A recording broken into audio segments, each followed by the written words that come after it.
I tell you what, life is always changing. We never know what's going to happen one second to another, especially going throughout the life with people giving us directions over us. A lot of times we don't know where these directions are coming, and only thing we can do is just steady the course. We don't know where it's going to take us, but we know the course has been put before us, and that's where we're supposed to be headed. I wanted to speak to y'all this morning. I've been studying, and well, I was going one direction, but this morning God kind of took me back over to Mark, right before Jesus was arrested in the Garden of Gethsemane. I wanted to go through that this morning. It's in Mark chapter 14.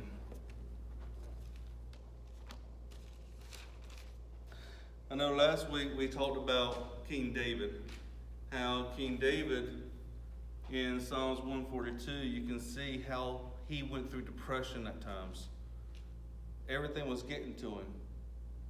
And then I brought out how a lot of times we read these stories in the Bible, these letters, and the characters in there, and we make them out to be like almost like a fairy tale. Like they didn't suffer for anything. They didn't dread anything. It was just, hey, yeah, let's go fight. We're going to win this thing. That they never questioned, why are we doing this? Is there another way? But they were human, just like us. They went through doubts, just like us. They went through times where they're like, Lord, I really don't want to do this. Just like we do. But it wasn't the feeling of, I don't want to do this. It was the feeling like, I don't want to do this, but you know what tomorrow's going to bring. You know why I'm doing this today for tomorrow. And I'm giving it to you. And that's what we have to keep in mind a lot of times.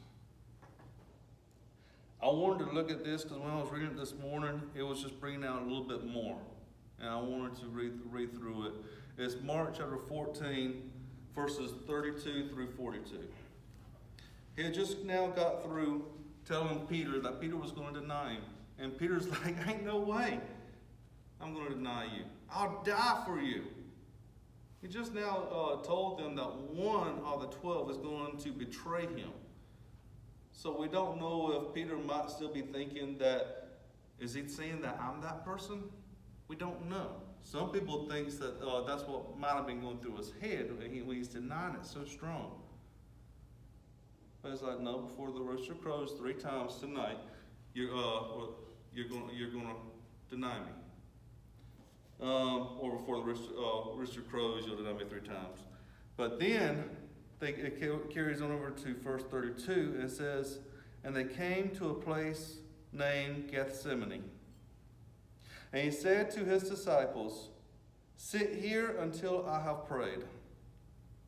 And he took with him Peter and James and John, and began to be very distressed and troubled.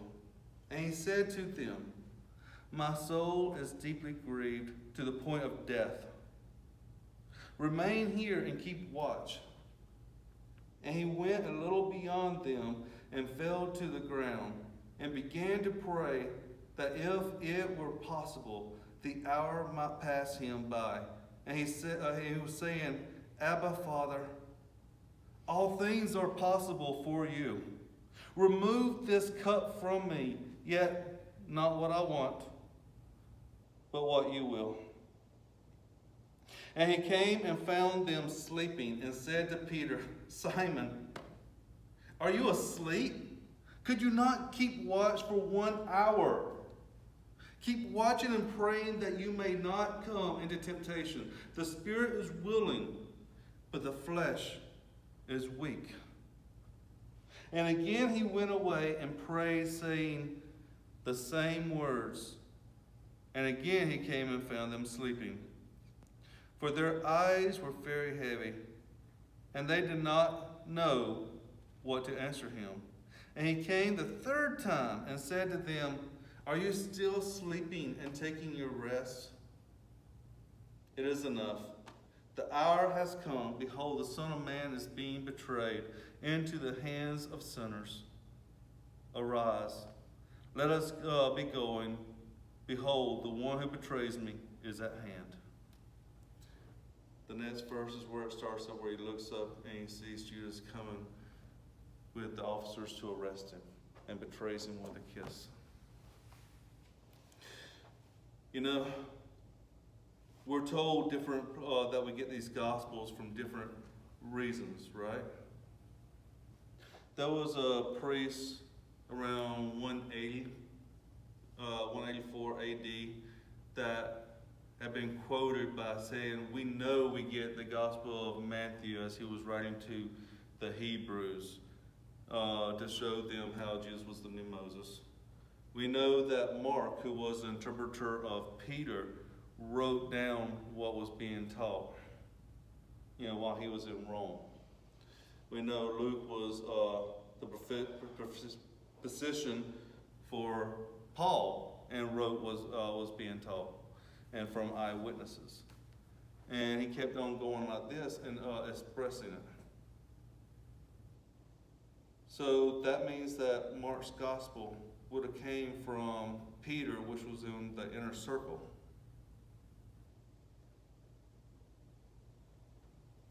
I was told here recently, someone that studies history, that the Gospel of Mark's actually used as a historical reference point because of the first-hand knowledge of it. But I want to go one step further. Every gospel has how they all fled whenever Judas came, right? Every one of them. Mark is the only one that includes a couple more verses in here. That's that same chapter, chapter 14. We jump on down to 50. And it says, and they all left him and fled. And a certain young man was following him, wearing nothing but a linen sheet over his naked body. And they seized him, but he left the linen sheet behind and escaped naked. If they all fled, all the ones that was writing this had left, who else would have known that except for the one that's writing? That's why a lot of theologians believe that Mark was actually there in the Garden of Gethsemane when he wrote this. And so this right here was not just from a first-hand witness, but his first-hand witness as well of what Jesus was going through the night that he was actually arrested. A couple things. Gethsemane. A lot of times we think of the Garden of Gethsemane as flowers, a place you go that's pretty and everything, right? But I'd like for you to think of it a different way. Gethsemane actually is translated as oil press. And was not unusual for them to have several spots where they would have an oil press carved into the Mount of Olives, where they had planted olive trees, so that whenever they're out there with the crops, they can actually go ahead and make the oil from it.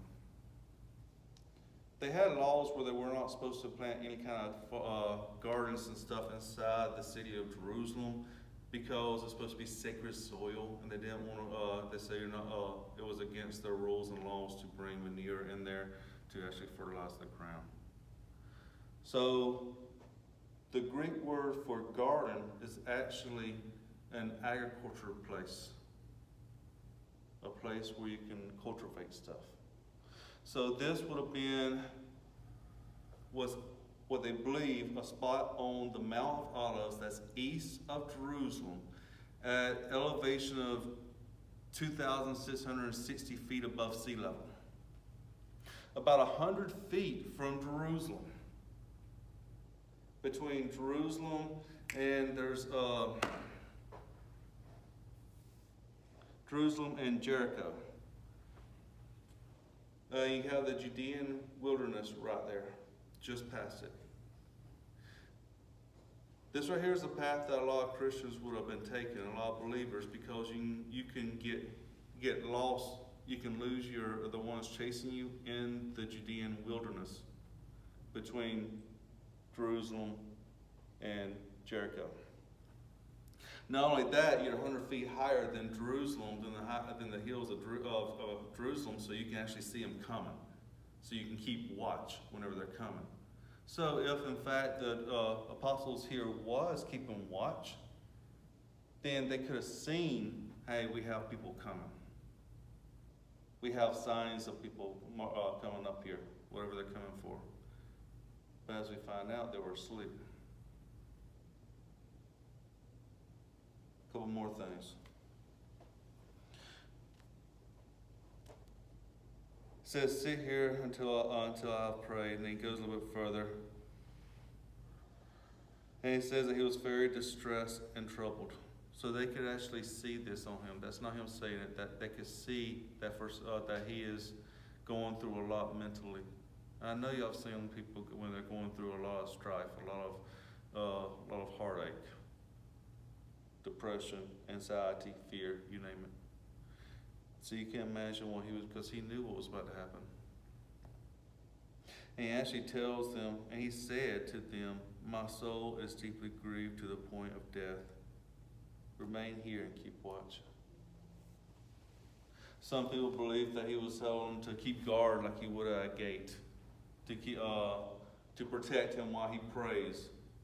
But if that was the case, then he wouldn't have came back and told them to keep watching and praying. So it wasn't, hey, stay here for my protection. It was keep watch, what's going on, and help me pray. Be here with me. Because a lot of times whenever we're going through something, we know someone can't come in and take away our heartache. They can't take away the burden from us.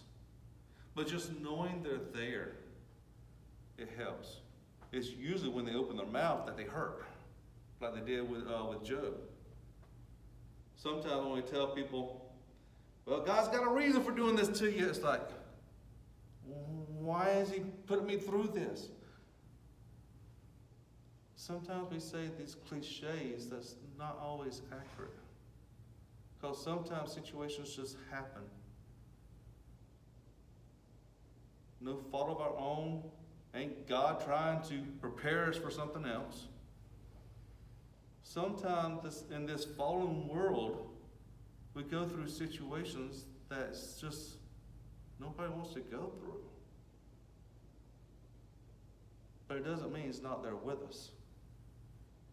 So sometimes the best thing we can do is just let someone know that we're there with them, pray with them, just sit with them,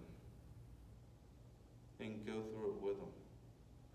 He was going through this. If we go over and look at in Luke, it was Luke 22:44. Yeah. That's where it says how he was praying and his sweat became like blood. You can take that several different types of ways, especially when it says like blood. It could have been sweating blood or blood, sweat coming out just as thick as blood. But there is an actual medical term called hematosis. It's where people actually do sweat blood. Leonardo da Vinci wrote about soldiers who was getting ready for battle who was actually sweating blood. What it is whenever you get into a situation where it's intense fear or stress, usually coming up on death, then you have this fight or flight instinct coming up, which builds up your adrenaline to the point where you can either fight or flight.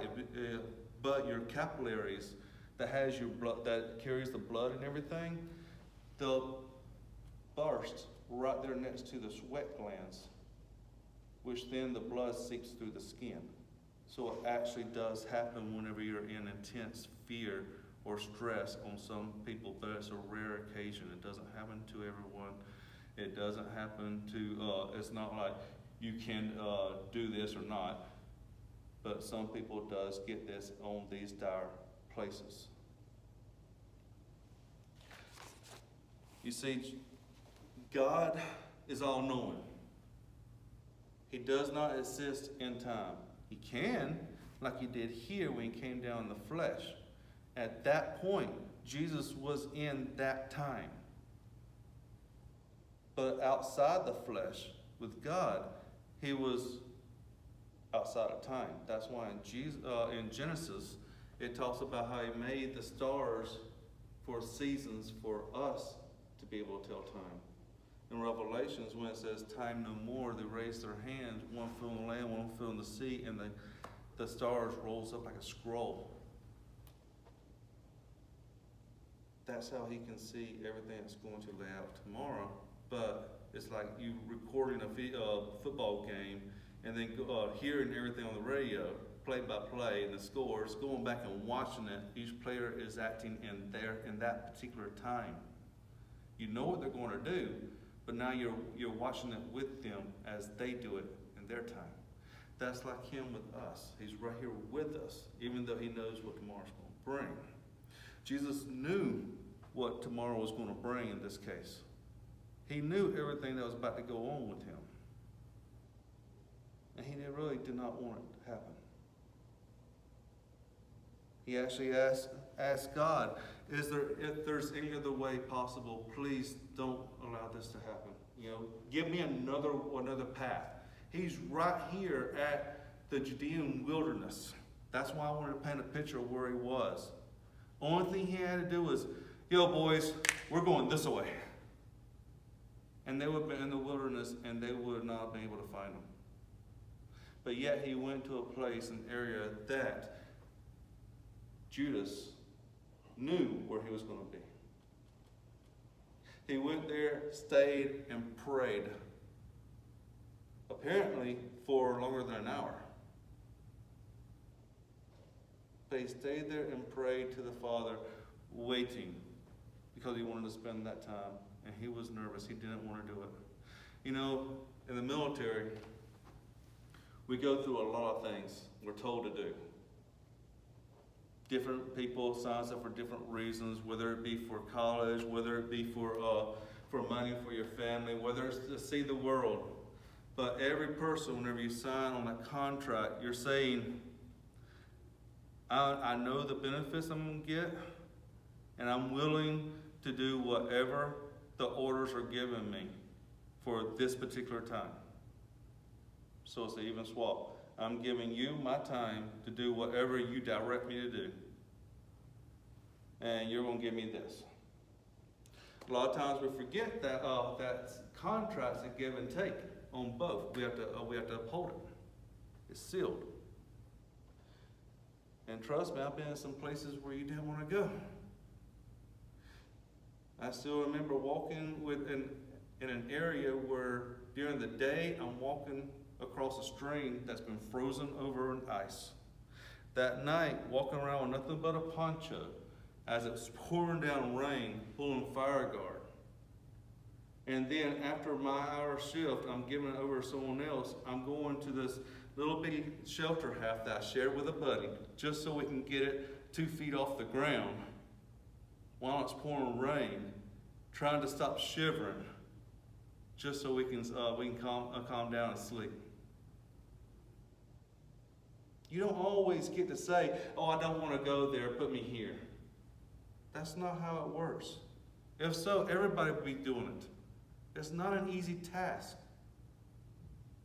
Sometimes you have to do something you don't want to do because someone needs to be there. And that's how it works in the military, right? They say, we need a body over here that can do this. So we're going to put someone there. Doesn't have to be someone that's messing up. They just need someone there. When it came to Jesus, we needed somebody that could come down here and make a way for us. However, not just anybody could have done that.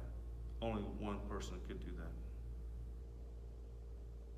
He didn't have a nice bed to lay in. He didn't have a nice pillow to put his head on.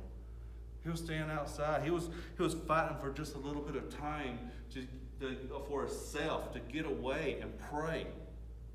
if you read on one of these, you can see where the angels came and witnessed to him to build up his morale, to build him back up with his strength. I think that's how Luke describes it.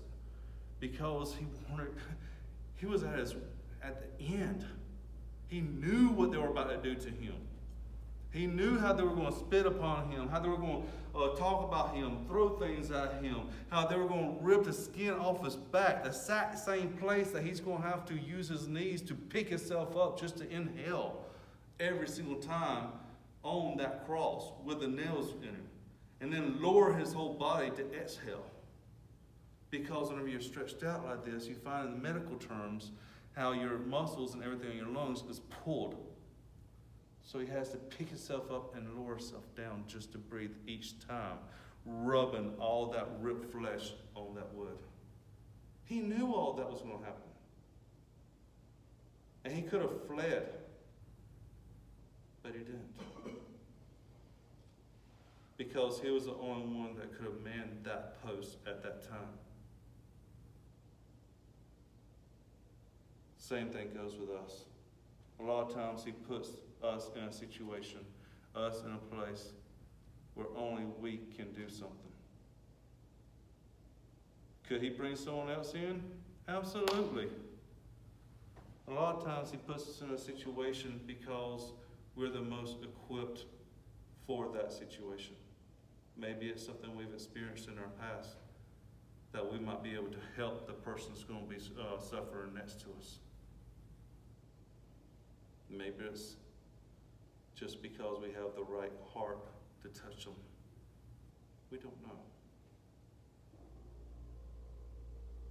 Just that he put us there.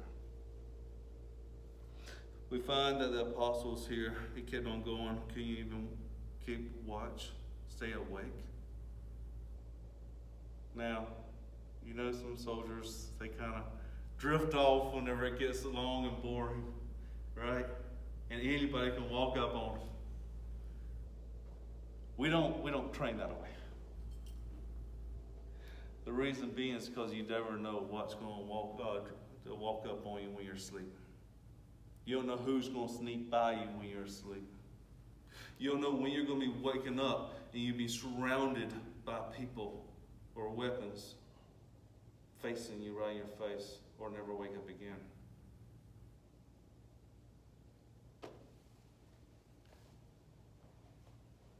His words to them was, keep watching and praying that you may not come into temptation. The spirit is willing, but the flesh is weak.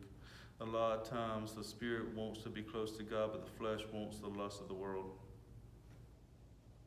I don't think he was just talking about them at that moment. I think he was talking about us today, praying, staying awake, watching for the signs. Just like he said before, watch ye therefore, because you know not the day when the Lord's going to come. Same thing is happening. Are we asleep like the apostles were right here? Or are we watching the signs of the time? Are we watching how the devil is creeping into the churches, the synagogues, to the seminaries, teaching false information? Or are we awake, praying for the nation, praying for the lost souls, praying for the world? Because at the end of the day, it doesn't matter what banner we march under, we're still human. There's only going to be one king at the end.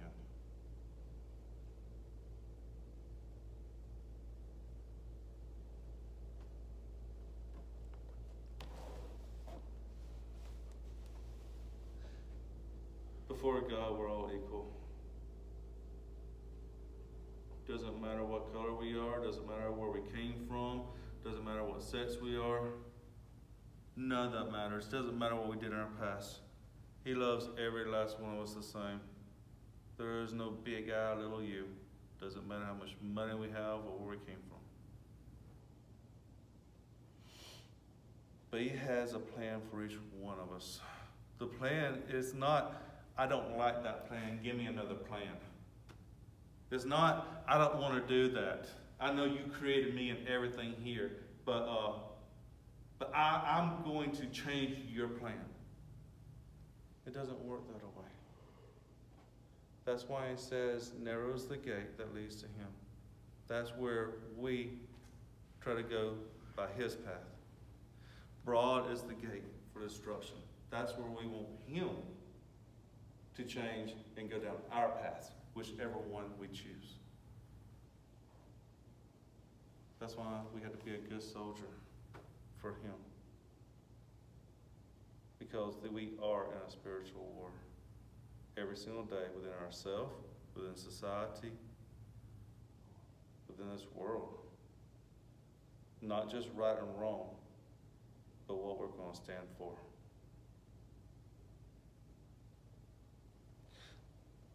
So, what I want y'all to get out of this is know that you're not alone. Jesus, the Son of God, that saw everything, he still went, not only did he go through depression and fear, he really didn't want, he had to do things that he did not want to do. But he did it anyway for us.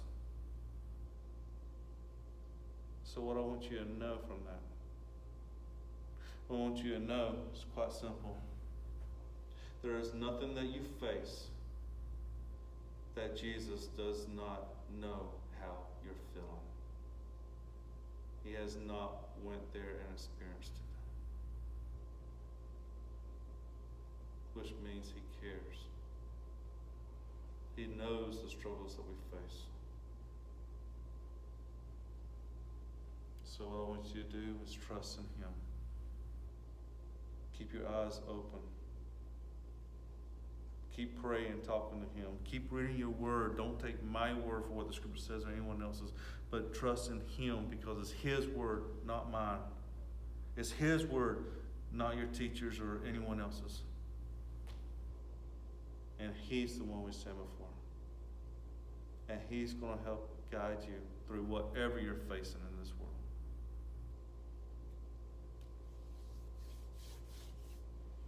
And it's just a whisper away. May God bless.